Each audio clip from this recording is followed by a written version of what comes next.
یہاں میں نے ایک نکاح پڑھا تھا سن 1980 کے آس پاس، جمعے کی نماز کے بعد ایک معتبر آدمی، چہرے پہ داڑھی، اور وہ آیا، اس نے کہا کہ میرا نکاح ہے، اور آپ اور مزمل بھائی اور جن کو آپ چاہے ان کو لے آئے۔ ہم چلے گئے، وہاں زبردست قسم کی دعوت تھی، سینکڑوں مہمان بیٹھے تھے، آتے جاتے تھے، نکاح ہو گیا۔ یہ لڑکی کا والد ہے، یہ بھائی ہے، یہ چچا ہے، یہ ماموں ہے۔ ایک سال جب پورا ہو گیا تو میرے نام سمن آ گیا تھانے سے کہ آپ نے ایک نکاح پڑھا ہے جو کہ غلط ہے۔ آپ آ کے جواب دیں، لمبا قصہ ہے۔ جو سول کورٹس تھے، ججز اور مجسٹریٹ تھے، وہ تھک گئے، نکاح ٹوٹا نہیں، اور نہ وہ مجھے منوا سکے کہ کوئی غلطی تو تھی نہیں، سوال ہی پیدا نہیں سکتے۔ لڑکی تھی افغانی اور لڑکا تھا ایرانی، اور دو قومیں جب مل جاتی ہے تو تماشا بن جاتا ہے۔ شاہ عبد القادر محدث لکھتے ہیں موضوع القرآن میں، حق و باطل جب مل جاتے ہیں تو طلسم بن جاتے ہیں، جادو۔ جنرل ضیاء الحق صاحب نیشنل اسٹیڈیم کے افتتاح کے لیے آئے، وہ نوجوان لڑکی اس کی گاڑی کے سامنے کھڑی ہو گئی کہ ایک قاضی نے میرے ساتھ ظلم کیا ہے اور ایک بڈھے کے ساتھ میرے نکاح پڑھوایا ہے، اور آپ کی حکومت میں میرے ساتھ انصاف نہیں ہے، میری زندگی تباہ ہو رہی ہے۔ جنرل صاحب نے پیچھے مڑ کے گورنر کو دیکھا کہ آپ کے صوبے میں کیا ہوگا۔ چیف سیکرٹری، ہوم سیکرٹری، آئی جی اور سارے کے سارے دوڑتے دوڑتے یہاں آ گئے۔ آپ نے نکاح پڑھا ہے؟ میں نے کہا نکاح پڑھا ہے، زنا نہیں کرایا ہے، نکاح پڑھا ہے۔ یہ تو نکاح صحیح نہیں۔ میں نے کہا نکاح میں لڑکی کا والد وکیل ہے، لڑکی کے ماموں اور چچا گواہ ہے، ایسا نکاح تو دنیا میں کہیں دیکھا ہی نہیں میں نے۔ اور نکاح میں ہزاروں مہمان موجود تھے، لڑکی کی عمر کم ہے۔ میں نے کہا یہ ذمہ داری ماں باپ کی ہے، کم عمر لڑکی کا نکاح ہو سکتا ہے؟ حیران ہو گئے کہ یہ مولوی تو بہت طرح کا ہے۔ آپ کو پتا ہے کیس کتنا اسٹرانگ ہے؟ میں نے کہا آپ کو پتا ہے کہ یہ نکاح کتنا اسٹرانگ ہے؟ اگلے دن مجھے مارشل لا عدالت میں طلب کی، 3-4 میجر بیٹھے ہوئے ہیں اور بڑے گھور گھور کے مجھے دیکھ رہے ہیں، اور کچھ سوالات کیے، میں نے جوابات دیے کہ اچھا آج چلو پھر آؤ گے یہ وہ۔ اب مہینے میں 2-4 پیشیاں لگتی، اور میں جب بھی پیشی پہ جاتا تو بہت پہلے سے پریشان ہو جاتا کہ میں نے صحیح سلامت نکاح پڑھا ہے، خواہ میں عذاب میں مبتلا ہو گیا۔ اب سن لے ذرا استقامت کیا چیز ہے۔ میرے والد صاحب تھے، یہ پرانے لوگ سب جانتے ہیں، وہ الف سے با پڑھے ہوئے نہیں تھے، لیکن استقامت کے پہاڑ تھے۔ یہ وضو خانے سے آگے چارپائی ڈال کے اس میں لیٹے رہتے تھے۔ مجھ سے کہا ادھر آپ بات سن، ان نکاح میں کتنے پیسے لیے، رشوت لی؟ میں نے کہا 1 پائی بھی نہیں لی۔ کہا کیوں غلط نکاحیں پڑھتے ہو؟ میں نے کہا بالکل صحیح نکاح ہے۔ کہنے لگے آپ کا ایمان ہے کہ یہ صحیح ہے؟ میں نے کہا پھر کیوں غمگین ہو رہے ہیں؟ جب حق پر ہو اور پریشانی آئی تو کیوں پریشان ہو رہا ہے؟ یہ کوئی ایمان ہے؟ یہ علم ہے؟ میں نے دل میں سوچا خدا ہے، قاعدہ نورانی اور بغدادیہ تو اس نے پڑھا نہیں ہے، اور ایمان کتنا مضبوط ہے کہ جب آپ جانتے ہیں کہ حق قابو ہے تو قائم رہو، مضبوط رہو، تکلیف خدا کی طرف سے آئے گی، پریشان کیوں ہوتے ہیں؟ اس دن ذرا مجھے مضبوطی آئی بہت زیادہ، لینا زمانہ تھا، تھوڑی عمر تھی، تجربہ کم تھا نا۔ میں نے دل میں سوچا کہ یا اللہ، ایمان آپ کہتے کس کو ہے؟ اتنی نمازوں سے، درسوں سے، امامتوں سے، خطابتوں سے، نظام تعلیم پڑھنے سے بھی وہ بات نہیں جو اس ایک شخص میں ہے۔ میں نے کہا واقعی ایمان تو ایسا ہونا چاہیے۔ تو وہ لڑکے والے غریب وہ حق پر تھے، وہ گاڑی لے آتے تھے، میں اس گاڑی میں نہیں بیٹھتا تھا۔ میں نے کہا وہاں میں بیان دیتا ہوں کہ میں نے ان سے کچھ نہیں لیا، میں تمہاری گاڑی میں بھی نہیں جاؤں گا۔ تو یہاں پر ٹیکسی اور رکشے نہیں آتے تھے، بہت حالات خراب تھے۔ وجہ یہ کہ لوگ سب گاڑیوں والے، رکشے والا اگر آتا تو ڈبل کرایہ لیتا آدمی سے کہ واپسی پر سواری نہیں ملتی۔ تو میرے سامنے موڑ پہ جا رہا تھا بلکہ جیتری کے اسٹاپ پہ، تاکہ منی گاڑی میں بیٹھ کے وہاں جاؤں. وہ ہوم ڈپو جو ہے نا، ہائی کورٹ ہال جو ہے، ہائی کورٹ بلڈنگ، اس میں D M L A Karachi بیٹھتا تھا اور سارے ایس ایم ایل اے سارے جمع. ہمارے اس محلے کا ایک نوجوان تھا، اصل تو ان کا پشاور سے تھا، ارمڑ ایک جگہ ہے وہاں کے باشندے تھے، اور نوجوان کا نام تھا خالد محمود، اور وہ فوج میں کیپٹن تھا، چھوٹا، لیکن اس کے بڑے جو تھے وہ اونچے افسران تھے معیار پہ، تایا اور ماموں اور سسر اور سارے، لمبا چھوڑا گورا چٹا بڑا سیدھا، اتنے بڑے بڑے ہاتھ. نمازوں میں آتا تھا السلام علیکم مولانا صاحب خیر رہیے. وہ روڈ پر موٹر سائیکل پر مجھے ملا، کہاں جا رہا ہے؟ میرے کام ہے. آپ بتائیں تو صحیح کہاں جا رہے ہیں آپ؟ میں نے کہا کہ ایک جگہ کام ہے. نہیں کہا آپ مجھے بتائیں تو صحیح کہ کس کام سے؟ ڈون جا رہا ہے، چھوڑا تھا. میں نے کہا نہیں، مارشل لا عدالت میں پیشی ہے. کہا آپ کی پیشی ہے؟ میں نے کہا 2 منٹ ٹھہرے میں بھی آتا ہوں.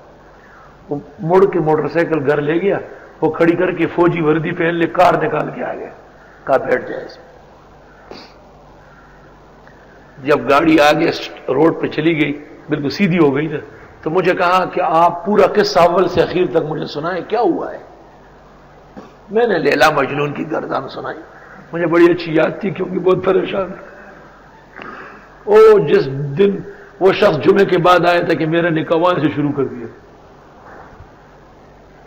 چپ چاپ بالکل گاڑی بڑی تیز چلا کے وہاں پہنچا کے کھڑی کی. انہوں نے اس کو دیکھا، پٹے وٹے فوراً بڑا گیٹ کھولا. اس نے غصے میں گاڑی باہر ہی کھڑی چھوڑ دی، چالو گاڑی چھوڑ دی. سیڑھیوں پہ چڑھ گئے. مجھے کہا آئے، مجھے باہر بٹھایا، اور وہ جو D M L A office تھا اس گیٹ کو جوتے سے لات سے مار کے، تو سب گھبرا گئے کہ کیا ہو رہا ہے. وہ کھل گیا، اندر چلا گیا، اور دروازہ یوں زور سے مار کے بند کیا. پتہ نہیں اندر کیا ہو رہا تھا، شور کی آواز آ رہی تھی. جب وہ باہر نکلا تو اس کا گریبان پھٹا ہوا تھا، آستین بھی چڑھے ہوئے تھے، اور میرے پاس گزرتے ہوئے مجھے کہا کہ حضرت جو تکلیف بھی ہے بس آج کے دن کی ہے. اس کے بعد وہ چلا گیا. میں بیٹھا رہا. کچھ دیر بعد گھنٹی بجی، میں اندر چلا گیا تو ڈی ایم ایل اے اس طرح بیٹھے، ریاض الرحمان ایسے ملے یوں کر کے بیٹھے، میجر اعظمی، میجر مشتاق، کرنل عرفانی، سارے جگہ جگہ بیٹھے ہوئے جیسے کسی کی پٹائی ہوئی ہو. کرنل عرفانی میری طرف دیکھ کے کہا حضرت یہ خالد محمود کو تو سنبھالے، کیسی بے عزتی کی ہمارے. کیا ہم کافر ہیں؟ ہم علماء کی قدر نہیں جانتے؟ کوئی ایسا ہمیں پلید کیا، ایسا خراب کیا ہمیں اس نے. ہم کیا کریں؟ وہ فریق تنگ کر رہا ہے، جنرل ضیاء کو براہ راست کہا ہے، وہ ہمیں کہتے ہیں دوبارہ ہیئرنگ کرو، دوبارہ کرو. خیر جی، مجھے کہا کہ آج جو آپ بیان دیں گے جنرل صاحب خود سن رہے براہ راست بیٹھے ہوئے لوگ، ٹیلی فون کان پہ رکھ کے. میں نے جو بیان دینا تھا وہ بیان دے دیا. درمیان میں مجھے 1 منٹ کے لیے بند کر کے روک لیا کہ جنرل ضیاء الحق صاحب سنے. میں نے کہا جنرل ضیاء الحق کا باپ سنے، مسئلہ نکاح کا ایک ہی یا دوسرا نہیں. میں نے اس بیان میں یہ بھی کہا کہ جنرل صاحب کو چاہیے کہ اپنے فوجی افسر کو آرڈر دے کہ اس دولہے کو قتل کر لو، جیسے کہ بہت سارے ناحق قتل آپ کراتے ہیں. تو لڑکی فارغ ہو جائے گی، پھر جس میجر اور کرنیل کو دینی ہے دے دے.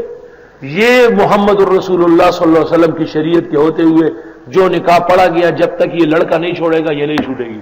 نکاح 100% صحیح ہوا.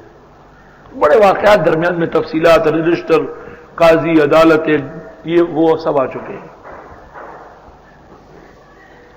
وہاں سے انہوں نے پتہ نہیں کیا کہا، مجھے کہا بس ہو گیا. 15-20 منٹ کا بیان تھا. میں جب روانہ ہو گیا تقریباً 1 یا 1:10 بج رہا ہوگا، صبح 10 بجے کا گیا ہوا. تو ایک آدمی پیچھے سے آیا کہ کرنل عرفانی یاد کر رہا ہے آپ. میں نے کہا خدایا پھر کوئی مصیبت ہوگی. اس نے مجھے کہا کہ 1 تو بج گیا، کہاں جا رہا ہے؟ آج آپ نماز یہاں پڑھ لیں. میں نے کہا میں اپنے یہاں پہنچ جاؤں گا. کہ نہیں، ایک نماز یہاں بھی پڑھ لینا.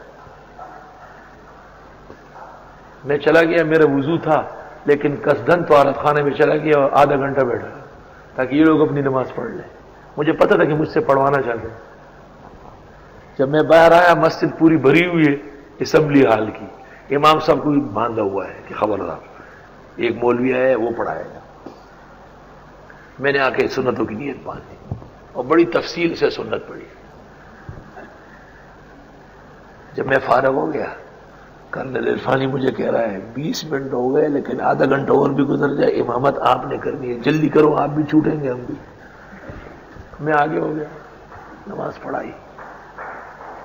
نماز پڑھانے کے بعد مجھے ہاتھ سے پکڑا, کہتے ہیں بہت ستایا ہے آپ کو, بہت تکلیفیں پہنچائی, آج ایک کپ چائے تو یہاں پی کے جائے کہ ہم کوئی معافی تو مانگیں.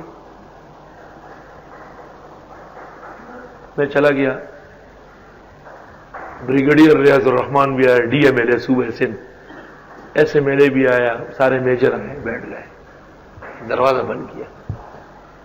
مجھے کہتے ہیں مولانا صاحب آپ کو تکلیف تو پہنچی ہے, ہم معافی مانگتے ہیں, ہم تو مجبور ہیں, اوپر سے احکامات ہیں, لیکن آپ کو کچھ پتا ہے کہ آپ کی وجہ سے اسلام کی عزت کتنی بڑھ گئی ہے. اف, ایسا مضبوط نکاح ہوتا ہے کہ وہ ٹوٹتے ہی نہیں.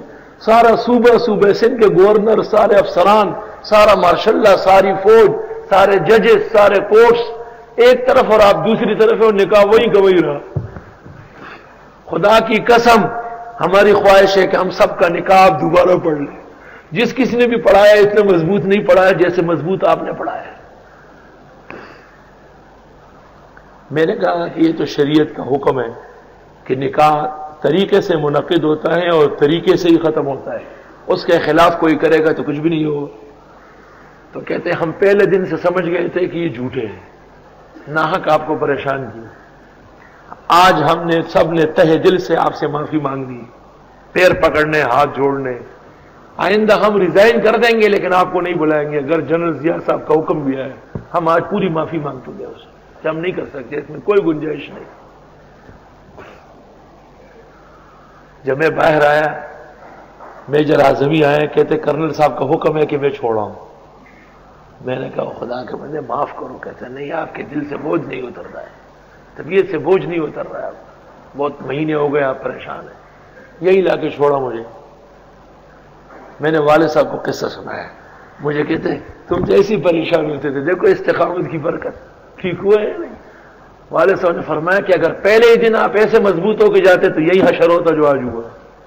جس قدر تم کمزوری دکھاؤ گے اس قدر الجھو گے. اللہ یا رب لک الشکر والحمد.